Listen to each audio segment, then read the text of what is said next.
In this video, I'm going to show you how to fix Snapchat security restriction. Please try again from this device after 72 hours. So please watch the video until the end and follow this tutorial step by step to avoid making mistakes. So let's get started. So the first thing you want to do is first open your Play Store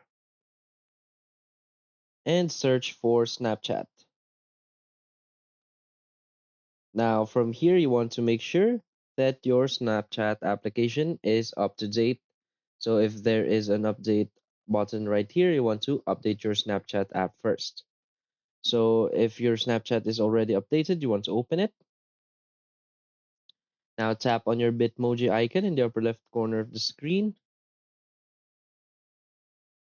Now tap on the gear icon in the upper right corner of the screen. So now from here, select password and change your current password to your new password.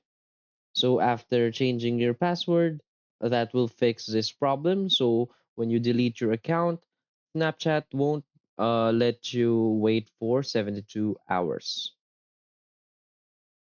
So that's it. So if you find this video helpful, please hit like and subscribe. Thanks.